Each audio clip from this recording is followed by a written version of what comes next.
Hello everyone, welcome to विश्वास classes. हम लोग आरबीआई ग्रेड बी के लिए इकोनॉमिक एंड सोशल इश्यूज कर रहे हैं। मॉड्यूल 4 चल रहा है हमारा सोशल स्ट्रक्चर इन इंडिया। उसका टॉपिक है जेंडर इश्यूज, जो हम लोग इस वीडियो में करेंगे। सिलेबस की बात करें, ये हमारा सिलेबस है इकोनॉमिक एंड सोशल इश्यूज का।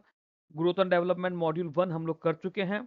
मॉड्यूल 2 इंडियन इकोनॉमी हम लोगों ने ईएसआई के अंदर नहीं करा, बट इसके काफ़ी सारे टॉपिक जैसे role of Indian bank and reserve bank in the development process, ये हम लोगों ने फाइनेंस में करा है। फिर इकोनॉमिक सर्वे और यूनियन बजट, ये हम लोगों ने फाइनेंस में करा है। Indian money and financial market, ये भी हम लोगों ने फाइनेंस के अंदर करा है। बाकी जैसे कुछ इंडस्ट्रियल लेबर पॉलिसी वगैरह है, या फिर जो मॉनेटरी पॉलिसी के रिफॉर्म्स हम लोग ऑलरेडी देख चुके हैं, बट इंडस्ट्रियल लेबर पॉलिसी या फिजिकल पॉलिसी के कुछ कुछ रिफॉर्म्स या इकोनॉमिक हिस्ट्री ऑफ इंडिया, ये हम लोग डिस्क्रिप्टिव आंसर की फॉर्म में कवर करेंगे। पार्ट सी हमारा ग्लोबलाइजेशन था, जिसमें इंटरनेशनल इकोनॉमिक इश्यूज हम लोगों ने नहीं करा है। बाकी पार्ट सी कंप्लीट हो चुका है। ये पर्टिकुलर टॉपिक हम लोग मेन इसका आरबीआई ग्रेड बी का नोटिफिकेशन आने के बाद करेंगे। सोशल स्ट्रक्चर इन इंडिया चल रहा है। हम लोग इसके फर्स्ट वीडियो में मल्टीकल्चरलिज्म कर चुके हैं, सेकंड वीडियो में डेमोग्राफिक ट्रेंड, थर्ड और फोर्थ वीडियो में अर्बनाइजेशन एंड माइग्रेशन कर चुके हैं। मॉड्यूल 4 का फिफ्थ वीडियो है, जिसमें हम लोग जेंडर इश्यूज करेंगे इस वीडियो में। जेंडर क्या होता है, कॉन्सेप्ट ऑफ जेंडर क्या है? तो जेंडर जो होता है हमारा, gender refers to the socially constructed roles. अब यहाँ पे हम लोग टिपिकल जेंजी वाली या फिर इस तरह की डिबेट्स में नहीं जाएंगे कि आज हम लड़का है, आज हम लड़की है, ही शी दे धड़ाम वाला, वो हमको डिस्कस नहीं करेंगे। कुछ हंसी मजाक की बात नहीं है, हम लोग पढ़े लिखे लोगों की तरह अपना सिलेबस डिस्कस करेंगे यहाँ पे। तो gender refer to the socially constructed roles, behaviours, expectation and identities that a society assigns to individual based on their biological sex. तो बायोलॉजिकली आप मेल है या फीमेल है, उसके हिसाब से कुछ सोशली कंस्ट्रक्टेड रोल सोसाइटी के अंदर बनाया गया, that defines your gender. And these roles are shared by cultural, historical and institutional factors. Unlike biological sex हमारा फिजियोलॉजिकल कैरेक्टरिस्टिक से डिफाइन होता है या डिटरमाइन करते हैं। Gender is dynamic and varies across societies and time period, indicating that it is not fixed but socially created and modifiable. Gender operates as a system of power relation. Okay, gender operates as a system of power relation, जहां पे societies often assign greater authority, resources and decision making power to man, leading to structural inequalities.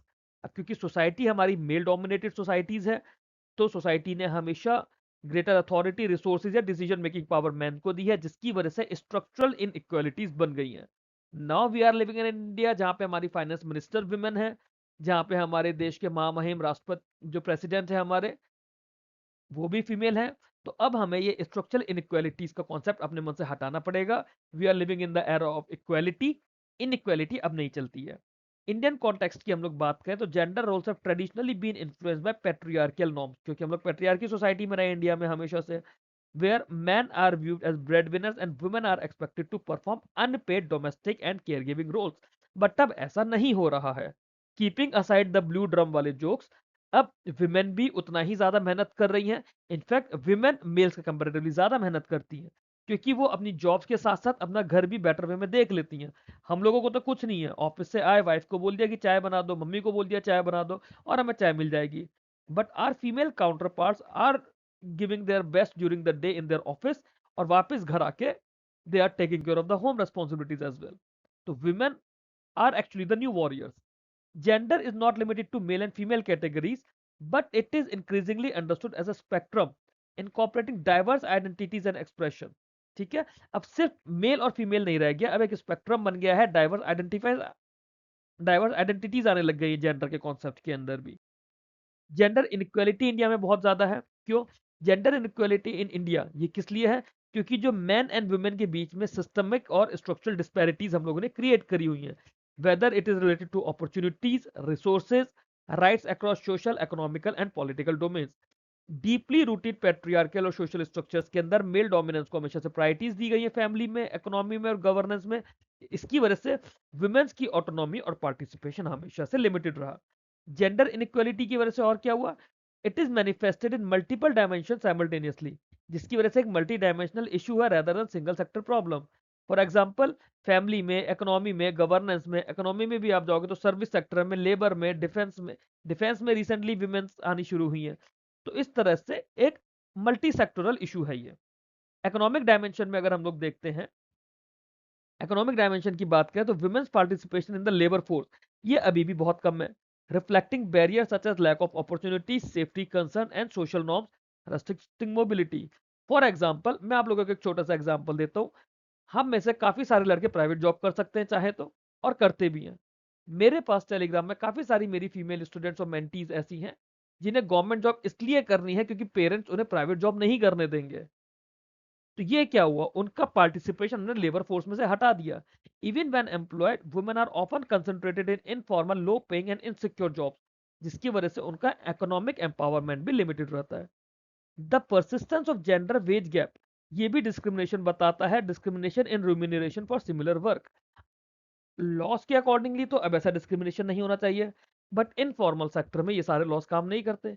Informal sector में कहीं ना कहीं अभी भी discrimination है gender basis पर in terms of remuneration for a similar work, जैसे कि जो दिहाड़ी के मजदूर होते हैं।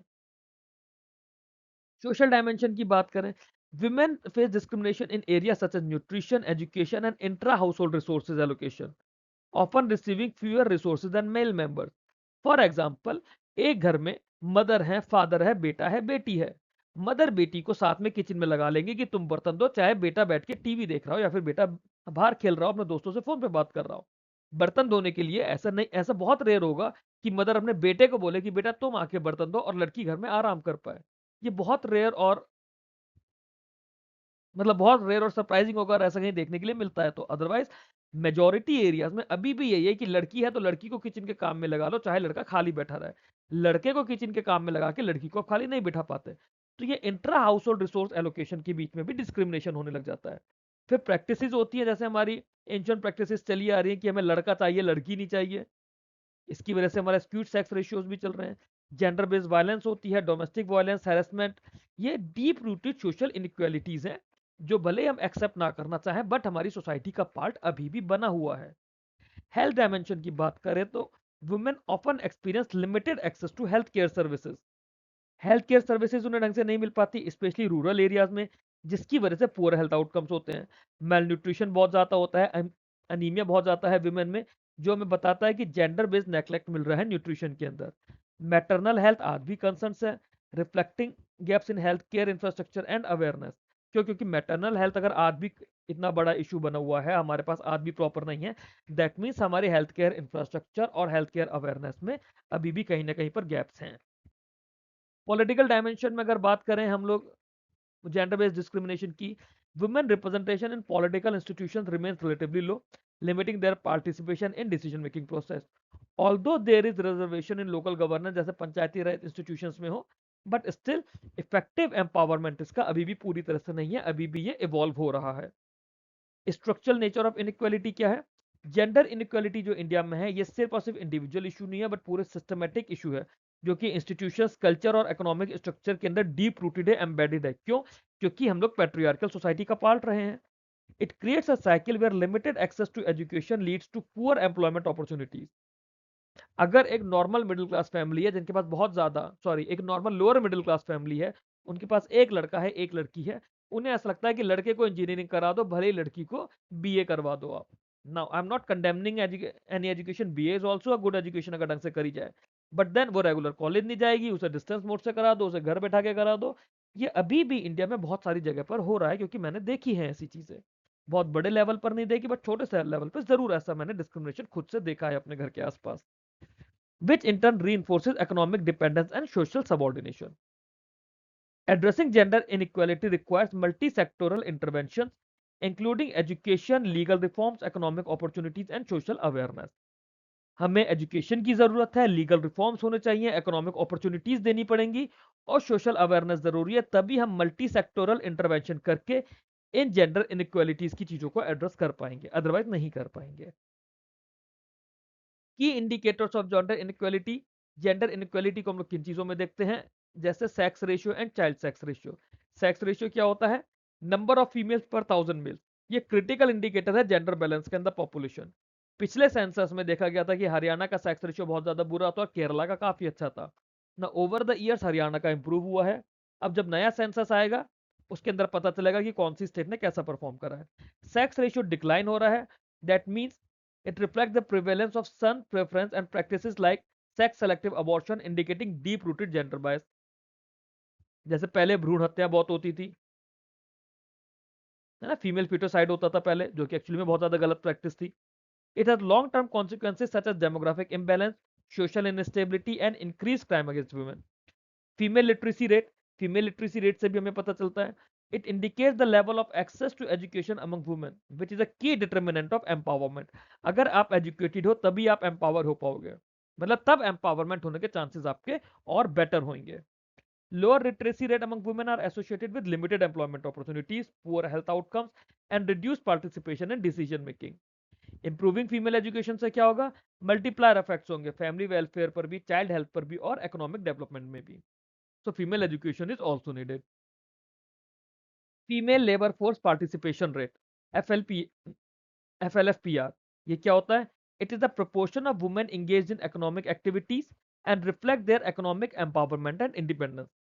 So the proportion of women which are engaged in economic activities and the reflect of their economic empowerment and independence, this is the female labor force participation rate. India में FLFPR की बात करें तो ये काफी ज्यादा कम है। क्यों?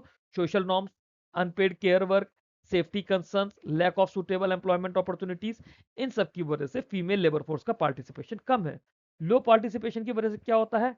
Under utilisation of human resources and loss of potential economic growth.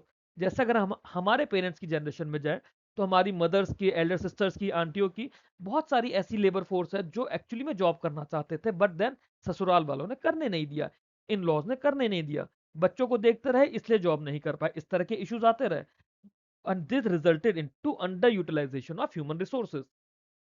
Maternal mortality ratio, MMR क्या बताता है? It reflects the risk associated with pregnancy and childbirth, indicating the quality of healthcare services available to women. जितना ज्यादा MMR है मतलब उतने ज्यादा inadequate health care infrastructure है, lack of skill medical personnel है और पुअर अवेयरनेस है।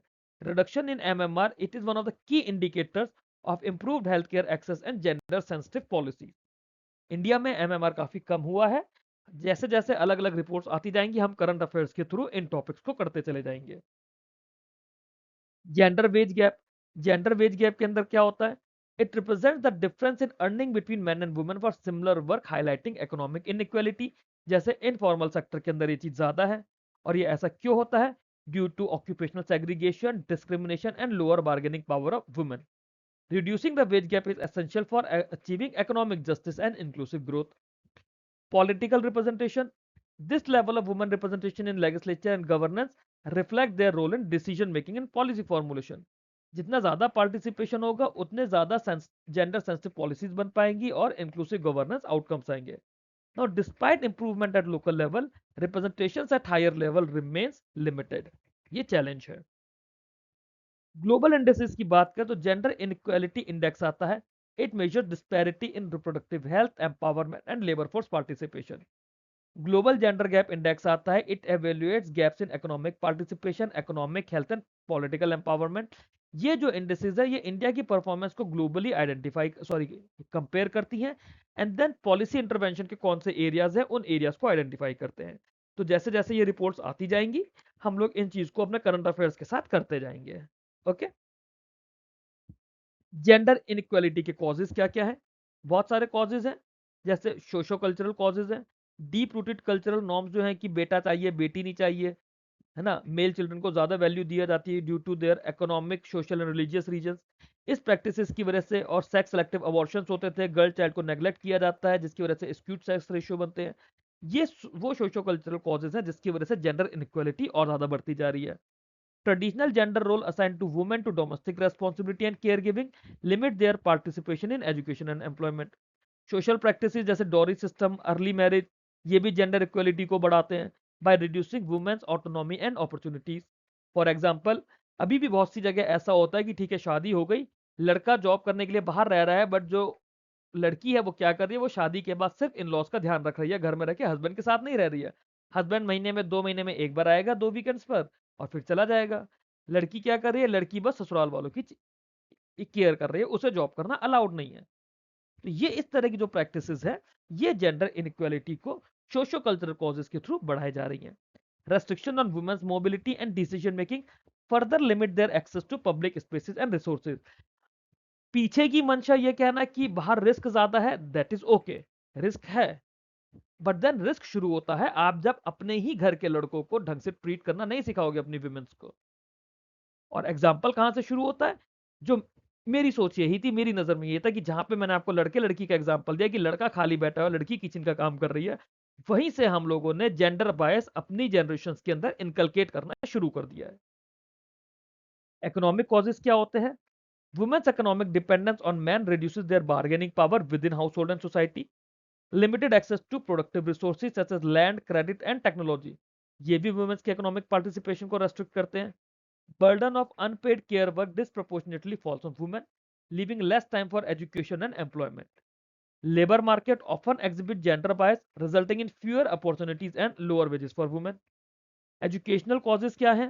Lower investment in girls' education due to social norms leads to higher dropout rates, lower literacy levels, lack of access to safe and educated schooling facilities. ये further discourage करता है continuation of education को. Then education gaps translate into limited skill development and reduced employability.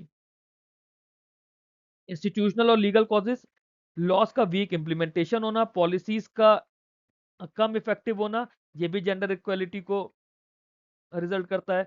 Limited awareness होना about legal rights, ये women को justice लेने से रोकता है। इंस्टीट्यूशनल बायसेस होती हैं, lack of gender sensitive governance है, it further reinforces inequalities. Structural perspective में अगर देखें तो जेंडर इनइक्वालिटी ये सेल्फ री इन्फोर्सिंग है, जहाँ पे सोशल नॉर्म्स, इकोनॉमिक डिपेंडेंस और इंस्टीट्यूशनल बैरियर्स एक साइकिल ऑफ डिसएडवांटेज क्रिएट करते हैं। ये साइकिल को ब्रेक करने के लिए मल्टी डायमेंशनल इंटरवेंशन की जरूरत है, that includes education, economic empowerment and social reform. हो भी रहा है। पिछले सेंसस से अगर आप नए आने वाले सेंसस की तरफ जाओगे तो काफी ज्यादा चेंजेस भी आए हैं। लॉज बने हैं, लॉज वुमेन फेवर में बने हैं एंड उनका मिसयूज भी हुआ है, एंड देन उनकी वजह से बहुत से डिजर्विंग फीमेल्स को बेनिफिट्स भी मिले हैं। There are always pros and cons to every system. Issues face by women in India, women किस तरह के इश्यूज फेस कर रही है इंडिया में? जैसे सोशल इश्यूज। सोशल इश्यूज क्या है? जो हमारा जेंडर बेस्ड वायलेंस है, including domestic violence, sexual harassment, trafficking and honour crimes. आप में से जो भी फीमेल इन चीजों को डेली लाइफ में अपना देखती हैं, बेयर करती हैं, आई सैल्यूट यू ऑल, क्योंकि आप लोग बहुत बड़े वॉरियर की तरह निखर कर आते हैं। आप में से जो भी लड़के हैं जो ये वीडियो देख रहे हैं, प्लीज इस वीडियो को देखने के बाद ये इंश्योर करना कि अगर मेट्रो में या पब्लिक ट्रांसपोर्ट में जाओ तो किसी लड़की को गलत तरीके से घूरना मत, गलत तरीके से देखना मत। They already face lot of things from morning to evening, घर में सोकर उठने से रात को सोने तक they go through hell lot of issues. Social norms often restrict women's freedom of movement, expression, and participation in public life. Discrimination within households leads to unequal access to nutrition, healthcare, and education. Economic issues भी women's face करती हैं, जैसे कि lower participation in the workforce, इसकी वजह से reflecting barriers such as safety concerns, social norms, and lack of opportunities. Large proportion of women जो होती है वो informal और unpaid work में है, जो कि recognize ही नहीं होता। Gender wage gap persists due to occupational segregation and discrimination. Limited access to financial resources, ये भी women's के entrepreneurship और economic independence को restrict करता है। इसी की वजह से, इन्हीं सब चीजों की वजह से जब हम सोशल जस्टिस की बात करते हैं, और सोशल जस्टिस में हम लोग जब बात करते हैं कि हम लोग माइनॉरिटी सेक्टर को या वीकर सेक्शन को हम लोग जब टारगेट करते हैं, उसमें वुमेन्स को स्पेसिफिकली मेंशन किया जाता है कि उनका भी अपलिफ्टमेंट हो सके। फिर चाहे वो किसी रिजर्व कैटेगरी की वुमेन हो या जनरल कैटेगरी की वुमेन हो, उनका भी अपलिफ्टमेंट हो सके, वो भी मेन स्ट्रीम में आ पाए। हेल्थ इश्यूज, वुमेन्स कई बार मालन्यूट्रिशन से, एनीमिया से बहुत ज़्यादा सफ़र करती हैं, स्पेशली रूरल और लो इनकम हाउस होल्ड्स में। लिमिटेड एक्सेस है हेल्थ केयर सर्विसेज की, जिसकी वजह से पुअर मैटरनल और रिप्रोडक्टिव हेल्थ आउटकम्स आ रहे हैं। मैटरनल मोर्टिलिटी रेट हमारा पहले बहुत ज़्यादा था, अब विद द टाइम इंप्रूव होना शुरू हुआ है। Lack of awareness and social taboos, जैसे कि मेंस्ट्रुअल हाइजीन प्रॉपरली अवेलेबल नहीं है, reproductive health care properly available नहीं है, इस तरह की चीज़ें हेल्थ केयर इशूज क्रिएट करती हैं वुमेन्स के लिए। एजुकेशनल इश्यूज, लड़कियों की कई बार जल्दी शादी करा जाती है, घर की रिस्पॉन्सिबिलिटी बहुत ज़्यादा हो जाती है, या सेफ्टी कंसर्न्स होते हैं जिसकी वजह से हायर ड्रॉप आउट रेट ज़्यादा होते हैं। जेंडर स्टीरियोटाइप है जो कि लड़कियों को हायर एजुकेशन को करने से कई बार रोकता है। लैक ऑफ इंफ्रा होता है, जैसे बहुत सारे स्कूल में प्रॉपर टॉयलेट्स नहीं है जो कि अटेंडेंस को अफेक्ट करते हैं, एंड रिटेंशन ऑफ गर्ल्स को अफेक्ट करते हैं। Political and legal issues, political and legal issues की बात करें तो जो रिप्रेजेंटेशन है पॉलिटिकल इंस्टीट्यूशन में वो अभी भी लिमिटेड है, जिसकी वजह से उनका डिसीजन मेकिंग में लिमिटेड रोल है। Now despite legal protection, enforcement gaps बहुत ज्यादा हैं।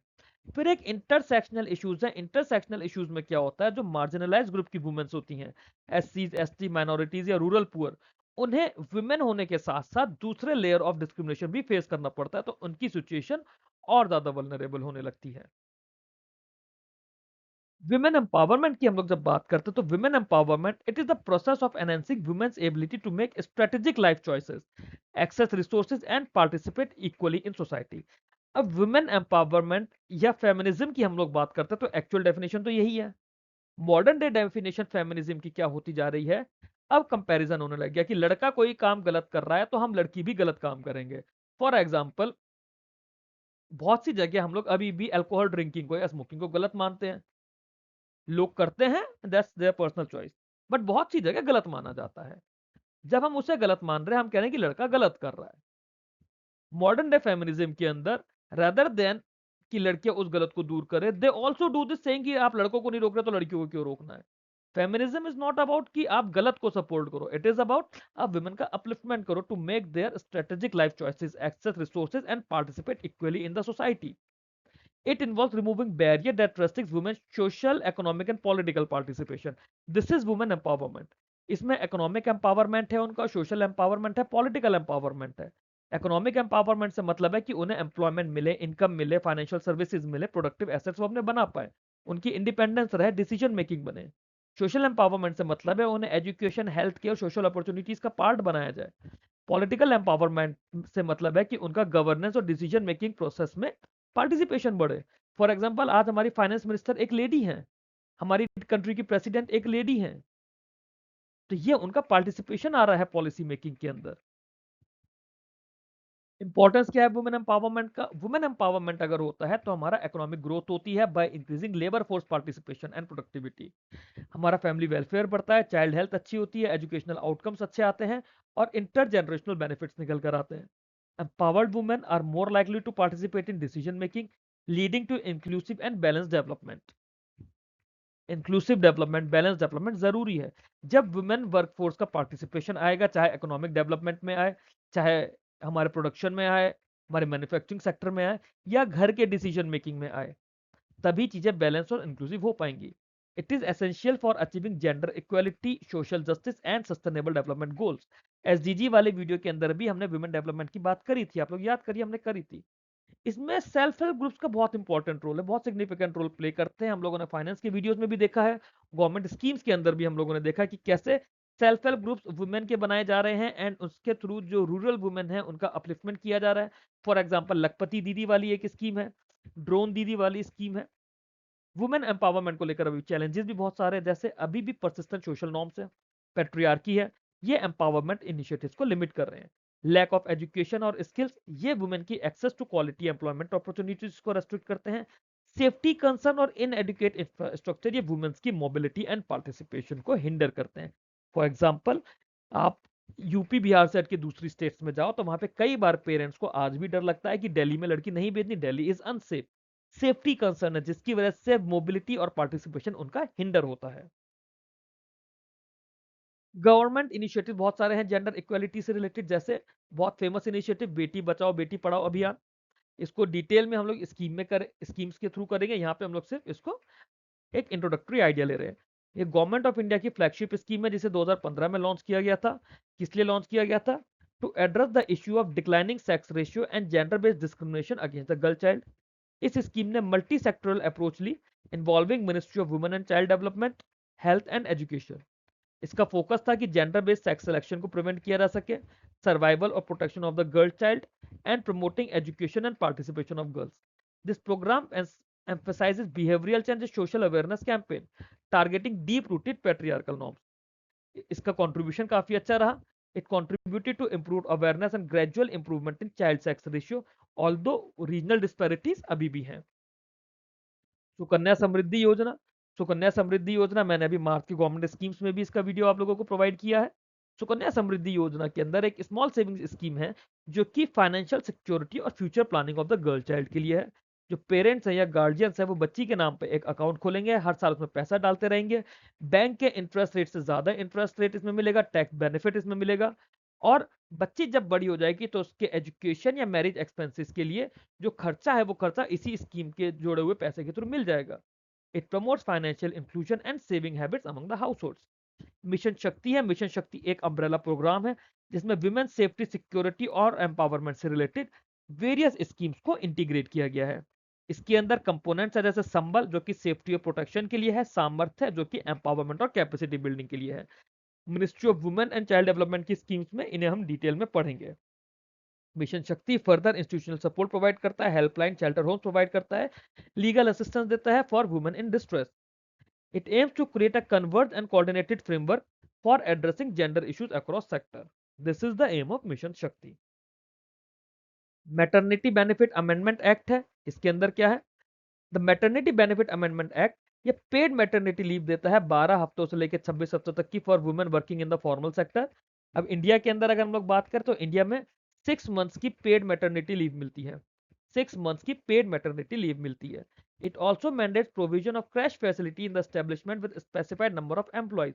फॉर एग्जाम्पल, बहुत सारे बैंकों के रीजनल ऑफिस में, आरबीआई में, नाबार्ड में क्रैश फैसिलिटी अवेलेबल है सो दैट बच्चे की वजह से वुमेन्स को अपनी जॉब ना छोड़नी पड़े। The act recognizes the importance of maternal health and child care in improving both women well-being and child development. However, largely limited to formal sector only. जो informal employment में women workforce है, they are left out of this scheme. Posh act है। Posh act आप में से जितने भी लोग जब ऑर्गेनाइजेशन ज्वाइन करेंगे तो आप लोग इसका बहुत ध्यान रखिएगा।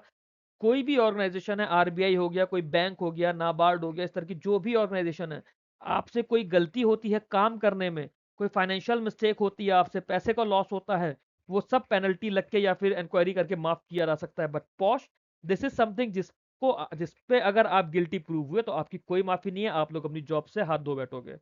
पॉश होता है prevention of sexual harassment and workplace. Legal framework है जिसमें आप सेफ और सिक्योर वर्किंग एनवायरनमेंट दोगे वुमेन्स को। आप अपने यहाँ वुमेन्स के साथ फालतू का मिसबिहेव नहीं करोगे, बदतमीजी नहीं करोगे, उन्हें प्रॉपर रेस्पेक्ट दोगे जैसे आप किसी मेल एम्प्लॉय को देते हो। It mandates establishment of internal complaints committee in organisation to address complaints of sexual harassment. The act promotes awareness, accountability, and grievance redressal mechanism in workplace. It is a crucial step in encouraging women's participation in the workforce by addressing safety concerns. However, challenge in terms of implementation, awareness, and reporting of cases आज भी है। बाकी कुछ और initiatives हैं government के, जैसे self help groups और फाइनेंशियल इंक्लूजन से रिलेटेड जो गवर्नमेंट ने अलग अलग इनिशिएटिव्स लिए हैं। नेशनल एजुकेशन पॉलिसी है जिसके अंदर जेंडर इंक्लूजन करने की बात की गई है। वुमेन एंटरप्रेन्योरशिप स्कीम्स है अलग अलग। Digital and skill development initiatives हैं। तो ये सब कुछ हम लोग जब गवर्नमेंट स्कीम्स करेंगे उसके साथ साथ इन्हें किया जाएगा। Role of institution and laws. Constitutional framework सबसे पहले हमारा क्या है? हमारा कॉन्स्टिट्यूशनल फ्रेमवर्क जेंडर इक्वालिटी के लिए बोलता है by guaranteeing equality before law and equal protection of law under article 14। Article 15 constitution का बोलता है prohibit discrimination on the basis of sex and allow the state to make special provision for women and children to promote equality। Article 16 बोलता है equal opportunity in public employment. तो यहां पर भी जो जेंडर बायस था वो खत्म किया गया है। डायरेक्टिव प्रिंसिपल है such as article 39 this advocate for equal pay for equal work and protection of women workers reinforcing economic justice. Article 42 हमारे कॉन्स्टिट्यूशन का बोलता है it direct the state to ensure just and humane working condition and maternity relief. ये जो provisions हैं ये right based framework देते हैं for gender equality in India. Legal framework और की लॉस क्या है? Protection of women from domestic violence act है। ये लीगल प्रोटेक्शन देता है against physical, emotional and economic abuse with in house hold. Dowry prohibition act है। ये जो डाउरी की प्रैक्टिस है उसके अगेंस्ट प्रोटेक्शन देता है which is a major cause of exploitation and violence against women. Sexual harassment of women at workplace, prevention, prohibition, redressal जिसको हम लोग पॉश कह रहे थे। It ensure safe working environment for women. Prohibition of child marriage act, जो early marriages हो रही थी उन्हें रोकने के लिए चाइल्ड मैरिज एक्ट आया गया था ताकि लड़कियों की एजुकेशन और हेल्थ प्रॉपर हो पाए। ये जो लॉज हैं ये various form of gender based discrimination and violence को एड्रेस करते हैं, उन्हें हटाने की कोशिश करते हैं। इंस्टीट्यूशनल मैकेनिज्म्स क्या है? नेशनल कमीशन फॉर वुमेन है। This works to protect women's right, address grievances and recommend policy measures. इसके अलावा स्टेट कमीशन फॉर वुमेन्स होती है जो स्टेट लेवल पे सिमिलर काम करती है। जुडिशरी इसमें क्रूशियल प्ले करती है in interpreting laws, protecting rights and delivering justice in gender related cases. बहुत सारी मिनिस्ट्रीज हैं, डिपार्टमेंट्स हैं जो अलग अलग स्कीम्स लेकर आती हैं, पॉलिसीज लेकर आती हैं वुमेन एम्पावरमेंट एंड प्रोटेक्शन के लिए। बट इन सब को इंप्लीमेंट करने में चैलेंजेस भी हैं। Despite strong legal provision, implementation gaps and weak enforcement mechanisms limit their effectiveness. जैसे वुमेन्स में लैक ऑफ अवेयरनेस है उनके राइट्स के लिए, that leads to under reporting of crimes and limited access to justice. Social stigma है, cultural barrier है कि लोग क्या बोलेंगे, चार लोग क्या बोलेंगे, जिसकी वजह से वुमेन लीगल रेमेडी सीख नहीं कर पाती। इंस्टीट्यूशनल कैपेसिटी के कंस्ट्रेंट्स है जिसकी वजह से further delivery of justice and protection hinder होता है। अब एक कॉन्सेप्ट आता है जेंडर बजटिंग का। जेंडर बजटिंग क्या होती है? जेंडर बजटिंग होती है process of integrating gender perspectives into government budgeting and policy making to address gender disparities. ये कोई सेपरेट बजट नहीं है, बट जो पब्लिक एक्सपेंडिचर हो रहा है वो किस तरह से मेन एंड वुमेन को डिफरेंटली इंपैक्ट करता है, उसका मेथड होता है। एक तरह से उसकी एनालिसिस होती है कि जो बजट आया है, बजट में जो भी एक्सपेंडिचर बताया गया है उसमें से कितना एक्सपेंडिचर ओवरऑल ऐसा है जो फीमेल सेंसिटिव है या विमेंस को टारगेट करके किया है। ऑब्जेक्टिव्स क्या है जेंडर बजटिंग का? To identify and address gender gaps in access to resources and opportunities, to ensure that government policies and programs they are inclusive and responsive to women's need, to promote accountability and transparency in public spending related to gender issues। ये gender budgeting के objectives हैं। Gender budgeting के अंदर होता क्या है? सबसे पहले तो जेंडर बजट स्टेटमेंट होता है। जेंडर बजट स्टेटमेंट जो होता है यूनियन बजट का पार्ट होता है। मैंने फरवरी के करंट अफेयर्स में इसके बारे में बताया भी है, आप लोग एक बार प्लीज चेक करिएगा। It highlights allocation for women specific and women related programme. इसमें दो पार्ट होते हैं, पार्ट ए और पार्ट बी। पार्ट ए होता है जो 100% वुमेन स्पेसिफिक स्कीम्स होती हैं। पार्ट बी होता है जिसमें एटलीस्ट 30% बेनिफिट जो है वो वुमेन्स को मिल पा रहे हैं। जेंडर बजटिंग की इंपॉर्टेंस क्या है? तो हम लोग जब जेंडर बजटिंग इंपॉर्टेंस की बात करते हैं, पहली चीज तो ये होता है कि public resources are directed towards reducing gender inequality. ये एक चीज जरूरी है, जेंडर बजटिंग से ही हमें पता चल पाता कि ऐसा हो भी रहा है। It helps in main streaming gender concerns into economic planning and governance. जब जेंडर बजट आएगा तभी इकोनॉमिक प्लानिंग और गवर्नेंस के अंदर हम लोग जेंडर कंसर्न्स को लेकर आ पाएंगे। Gender budgeting improves efficiency and effectiveness of government spending by targeting vulnerable groups. Challenges कैसे कैसे हैं जेंडर बजटिंग के अंदर? Limited gender disaggregated data makes it difficult to assess the actual impact of policies. Lack of capacity and awareness among policy makers, ये भी effective implementation को affect करता है। और कुछ केसेस में जो एलोकेशंस होते हैं वो एक्चुअल आउटकम्स में नहीं आ पाते due to the execution gap. तो ये जेंडर बजटिंग के चैलेंजेस हैं। एमर्जिंग इश्यूज क्या हैं हमारे जेंडर के? जेंडर रिलेटेड एमर्जिंग इश्यूज अब क्या क्या हैं? जैसे feminisation of labour. Feminisation of labour क्या होता है कि increasing participation of women in the workforce particularly in informal and service sectors. However much of this participation is in low paying insecure and informal job, जिसकी वजह से true empowerment नहीं हो पा रहा है। It reflects both economic necessity and changing social norm. Digital gender divide. Digital gender divide क्या होता है? It refers to the gap between men and women in access to digital technologies such as smartphones, internet, and digital skills. Women, especially in rural areas, have lower access to digital resources, limiting their participation in education, employment, and digital economy. ये divide अगर bridge हो पाएगा तभी inclusive growth हो पाएगी digital age में। Women in leadership. Women representation जो है leadership in politics, corporate sector and administration अभी भी लिमिटेड है। Structural barrier such as glass ceilings, bias and lack of opportunities, ये एडवांसमेंट को रेस्ट्रिक्ट करती हैं।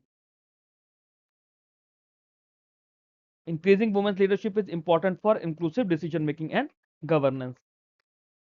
चेंजिंग नेचर ऑफ वर्क क्या है? The rise of gig economy, flexible work arrangement. अब इन सब की वजह से नई अपॉर्चुनिटीज तो आ रही हैं वुमेन्स के लिए, बट चैलेंजेस भी आ रहे हैं related to job security and social protection.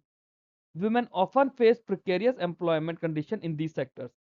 जैसे अर्बन कंपनी पे जो लड़कियां ब्यूटिशियन वाला काम कर रही हैं, उन्हें लोगों के घर जाके मेकअप करना पड़ रहा है या फेशियल ट्रीटमेंट देना पड़ रहा है, एंड दे डोंट नो वो कैसे लोगों के घर जा रहे हैं। तो एक तरह का जॉब सिक्योरिटी के साथ साथ सोशल प्रोटेक्शन का भी फियर होता है। जो कैब ड्राइवर्स है, जो विमेन कैब ड्राइवर्स है, अभी आप मैं कुछ जगह देखता हूँ दिल्ली एनसीआर में ई रिक्शा चला रही हैं कुछ ladies, that is okay, but then अगर कोई कैब ड्राइवर है, उसके पास कैसा मेल पैसेंजर आ रहा है, ड्रंकन मेल पैसेंजर आ रहा है रात में, it is still a risk for them. और उसके अलावा जो इनफॉर्मल सेक्टर में है, उनके लिए तो जॉब सिक्योरिटी के इश्यूज हैं ही हैं। फिर जेंडर इंक्लूसिविटी और LGBTQ+ इश्यूज, ये एक नई चीज चल रही है। Gender disclosure is expanding beyond binary categories. अभी तक हम लोग मेल और फीमेल पढ़ते थे, एक भाई एक लड़का है एक लड़की है। Now things changes. क्यों? क्योंकि जेंडर और biological sex both are classified to be different things. Binary categories से हटकर अब LGBTQ राइट्स हो गए और जेंडर डाइवर्सिटी आ गई है। Issues such as legal recognition, social acceptance and equal rights, they are becoming increasingly important. Inclusive policies की requirement to ensure dignity and equality for all gender identities. That's all in this video. यहाँ पे हमारा gender issues का topic complete होता है। इसके बाद हमारा एक टॉपिक बचा है इकोनॉमिक एंड सोशल इश्यूज के स्टैटिक सिलेबस का, that is social structure, sorry social issues. उसको हम लोग नेक्स्ट वीडियो में करेंगे। अगर आप लोगों को वीडियो कंटेंट अच्छा लगा हो तो आप लोग वीडियो को लाइक कीजिए, चैनल को सब्सक्राइब कीजिए। कोई इशू है, किसी बात का कोई डाउट है, कुछ क्लैरिफिकेशन चाहिए मेरे पढ़ाने में, आपको अगर कुछ लगता है कि मैंने कुछ गलत बोला क्योंकि आज का टॉपिक थोड़ा सा ज़्यादा सेंसिटिव था, सो आई अपोलोजाइज फॉर इट। जो आप लोगों के सजेशंस है, आप लोग मुझसे यूट्यूब पे कमेंट में या फिर टेलीग्राम चैनल के थ्रू मेरे साथ डिस्कस कर सकते हैं। ये टेलीग्राम चैनल है आरबीआई ग्रेड बी का, ये ग्रुप है आरबीआई ग्रेड बी के लिए। Thanks for watching this video. Keep learning, keep growing.